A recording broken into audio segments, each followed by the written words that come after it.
जय हिंद दोस्तों, मैं हूं अनूप और आप सब लोग देख रहे हैं ग्लोबल कॉन्फ्लिक्ट। दोस्तों, इंडिया और चाइना के बीच में मई महीने से झड़प शुरू हुआ और उसके बाद गलवान घाटी का घटना और फिर दोनों देशों की तरफ से बॉर्डर के नजदीक अपने सैनिकों के तैनाती को बढ़ाना शुरू किया गया। पर इस बीच जब चाइना द्वारा इंडिया से सटे हुए बॉर्डर के नजदीक अपने बॉम्बर एयरक्राफ्टों का डिप्लॉय करना शुरू किया गया, तब से आप में से बहुत लोगों के मन में ये भी सवाल होगा कि क्यों इंडिया के पास बॉम्बर एयरक्राफ्ट नहीं है। दोस्तों, इसके अलावा आप लोगों के मन में ये भी सवाल होगा कि इंडियन एयरफोर्स को बॉम्बर एयरक्राफ्ट का क्या जरूरत नहीं है या फिर बॉम्बर एयरक्राफ्टों का क्या काम होता है, और अगर इंडिया के पास बॉम्बर नहीं है तो इंडिया कैसे इसके काम को निभाएगा। इंडिया द्वारा क्या फ्यूचर प्लानिंग किया जा रहा है और कब इंडिया को बॉम्बर एयरक्राफ्ट मिलेगा, ऐसे ही सवालों का जवाब जानने के लिए वीडियो के आखिर तक बने रहिए और चैनल को सब्सक्राइब और वीडियो को लाइक जरूर कीजिए। दोस्तों, लद्दाख के नजदीक चाइनीज ऑक्युपाइड तिब्बत और चाइनीज ऑक्युपाइड शिंजियान में चाइना द्वारा अपने S-6 बॉम्बरों का तैनाती किया गया था। दोस्तों, ये सोवियत यूनियन के बनाया हुआ Tu-16 बॉम्बर के चाइनीज कॉपी है, जिसमें चाइना द्वारा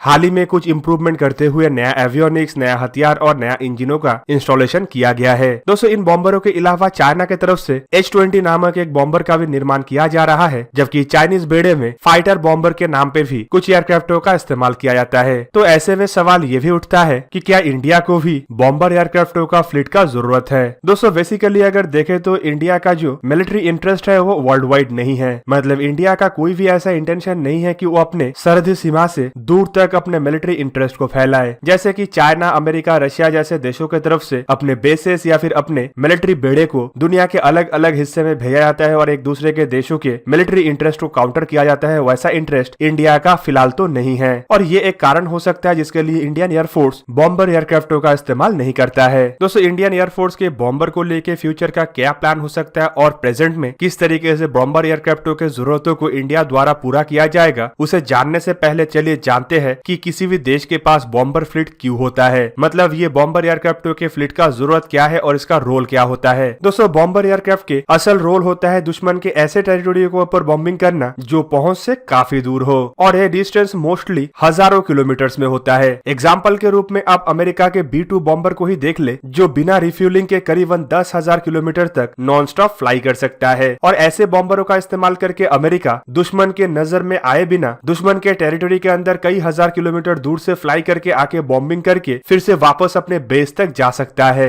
एक बॉम्बर एयरक्राफ्टों के द्वारा दुश्मन के टेरिटरी के अंदर परमाणु हथियार और कन्वेंशनल हथियार दोनों से ही हमला किया जा सकता है। और रिसेंट जमाने का रडार में जब से एडवांसमेंट हुआ है, तब से बॉम्बर एयरक्राफ्टों के और एक खासियत ये भी है कि जैसे भी हो दुश्मन के रडार से बचे रहना पड़ेगा। और दोस्तों, इसीलिए अमेरिका द्वारा बॉम्बरों को स्टेल्थ डिजाइन भी किया जाता है और हाई ऑल्टीट्यूड से ऑपरेट करने के लिए भी बनाया जाता है। और मोस्टली इसीलिए बॉम्बर वजन में भारी और आकार में काफी बड़ा होता है, ताकि हाई ऑल्टीट्यूड में लॉन्ग रेंज तक ये फ्लाई कर पाए और फ्लाई के लिए पर्याप्त फ्यूल भी रहे, साथ में ये पर्याप्त हथियार को भी लेके उड़ान भर पाए, ताकि बार बार दुश्मन के टेरिटोरी तक जाने का जरूरत ना पड़े। दोस्तों, अब चलिए जानते हैं कि इंडियन एयरफोर्स के पास असल में बॉम्बर क्यों नहीं है। दोस्तों, पहले हिस्से में मैं आप लोगों को बता चुका था कि इंडिया के मिलिट्री इंटरेस्ट इतना नहीं है कि वो अपने टेरिटोरी के बाहर जाके किसी और देश के ऊपर हमला करे। और जब से इंडिया बना है तब से इंडिया एक ही रणनीति के तहत आगे बढ़ रहा है और वो है किसी के ऊपर हमला ना करना। इंडिया एक शांतिपूर्ण देश है और वो कभी भी किसी दूसरे देश के साथ अपना रिश्ते को खराब नहीं करता है। इंडिया का खाली दो ही दुश्मन है और वो है पाकिस्तान और चाइना। और दोस्तों, ये दोनों देश भी इंडिया का दुश्मन इसीलिए है क्योंकि इनके मन में ऐसा खोट है कि ये इंडिया के जमीन को हथिया ले पाए। दोस्तों, इंडिया एक नॉन वायलेंट कंट्री है, लेकिन इतना भी कमजोर नहीं है कि अपने दुश्मन को सबक ना सिखा पाए। और इंडिया के दोनों ही दुश्मन इंडिया के साथ फिजिकल बॉर्डर शेयर करता है बोल के इंडिया को उन दुश्मन के ऊपर प्रहार करने के लिए बॉम्बर जैसे एयरक्राफ्टों का जरूरत नहीं है। बिना बॉम्बर का भी इंडिया अपने दुश्मनों को आसानी से सबक सिखा सकता है, चाहे वो कन्वेंशनल वे में हो या फिर परमाणुविक वे में हो। इंडिया के पास ऐसा फाइटर एयरक्राफ्ट है जिसका इस्तेमाल करके इंडिया चाइना या पाकिस्तान किसी के ऊपर भी परमाणु हथियार दाग सकता है या फिर कन्वेंशनल हथियारों से भी हमला कर सकता है। जबकि इंडिया के पास मिसाइल के ऐसे बेड़े हैं जिसका भी इस्तेमाल इंडिया भरपूर तरीके से दोनों देशों के ठिकानों को ध्वस्त करने के लिए कर सकता है। और हाल ही में बैलिस्टिक मिसाइलों के डेवलपमेंट के बाद इंडिया के पास करीबन 8,000 किलोमीटर दूर तक मार करने वाला इंटरकॉन्टिनेंटल बैलिस्टिक मिसाइल भी है। तो दोस्तों, ये एक तरीके से इंडिया के बॉम्बर के जरूरत को लगभग नेग्लिजिबल कर देता है और उसके ऊपर प्रेजेंट के जरूरतों को पूरा कर रहा है टेक्नोलॉजिकल डेवलपमेंट। दोस्तों, प्रेजेंट में फाइटर और बॉम्बर एयरक्राफ्ट में कोई भी डिफरेंस नहीं रहा। फिलहाल जो नया जनरेशन की एयरक्राफ्ट बन रहा है उसे हम मल्टी रोल एयरक्राफ्ट कह सकते हैं। इन एयरक्राफ्टों के पास हवा से हवा में मार करने की क्षमता के अलावा हवा से जमीन में मार करने का भी क्षमता होता है, चाहे वो एयर लॉन्च मिसाइलों के द्वारा हमला करना हो या फिर गाइडेड बॉम्बों के द्वारा। और इंडियन एयरफोर्स के पास ऐसे बहुत सारे एयरक्राफ्ट है जो हवा से जमीन तक बॉम्बों से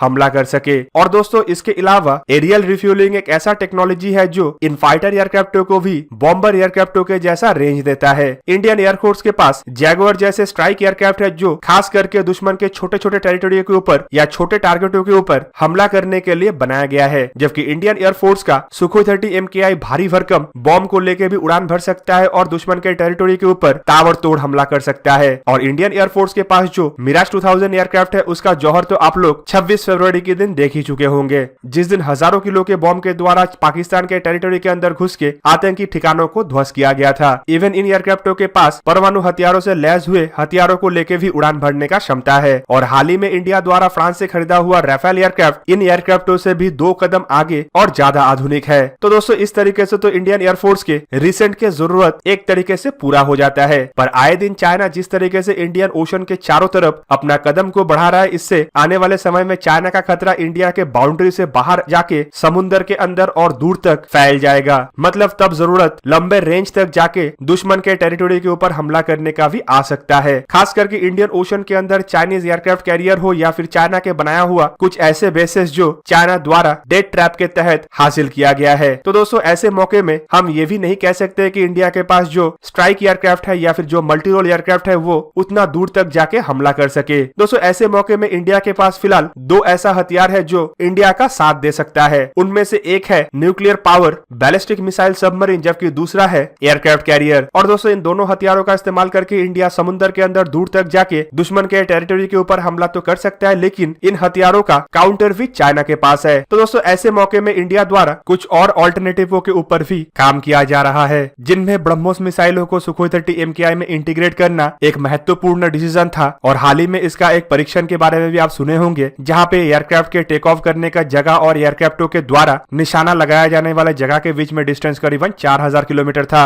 मतलब यह दक्षिण भारत के बेस से फ्लाई करके 4000 किलोमीटर दूर तक इंडियन ओशन के अंदर जाके दुश्मन के जहाजों को या दुश्मन के ठिकानों को ध्वस्त कर पाएगा। जबकि इसके अलावा आप लोग 2016-17 में सुने होंगे कि इंडियन नेवी के लिए रशिया से 4 Tu-22 M3 जैसे बॉम्बरों को खरीदा जाएगा, जो खास करके चाइनीज नेवी के एयरक्राफ्ट कैरियरों के एम्बिशन को खत्म करने के लिए ही परचेस किया जाएगा। Tu-22 M3 bomber Soviet union के जमाने में बनाया हुआ Tu-22 का सबसे अपग्रेडेड वर्जन है। और हाल ही में रशिया द्वारा इसे अपग्रेड करने के साथ साथ इसमें नया हाइपरसोनिक मिसाइलों का भी इंटीग्रेशन किया गया है। Tu-22 M3 में रशियन हाइपरसोनिक मिसाइलों के अलावा इंडिया के ब्रह्मोस जैसे सुपरसोनिक मिसाइल और आने वाले समय के इंडिया के हाइपरसोनिक मिसाइल और ब्रह्मोस 2 जैसे हाइपरसोनिक मिसाइलों को भी लगाया जा सकेगा। तो दोस्तों कुल मिला के आप कह सकते हैं कि फिलहाल इंडिया को बॉम्बर एयरक्राफ्टों की जरूरत नहीं है, लेकिन इंडिया के पास जितना आर्सेनल है वो बॉम्बर एयरक्राफ्ट के काम को भी निभा सकेगा। लेकिन फ्यूचर में इंडियन एयरफोर्स के बॉम्बर एयरक्राफ्टों की जरूरत को अभी से नकारा नहीं जा सकता है और इसके लिए इंडिया अभी से ही अपने स्ट्रेटेजी के तहत आगे बढ़ रहा है। तो दोस्तों ये था आज का वीडियो। अगर आपको वीडियो अच्छा लगा तो उसे लाइक कीजिए और मेरे चैनल को सब्सक्राइब कीजिए और साथ में बना हुआ बेल आइकन को भी प्रेस कर दीजिए ताकि आप मेरा वीडियो देख पाए सबसे पहले। जय हिंद।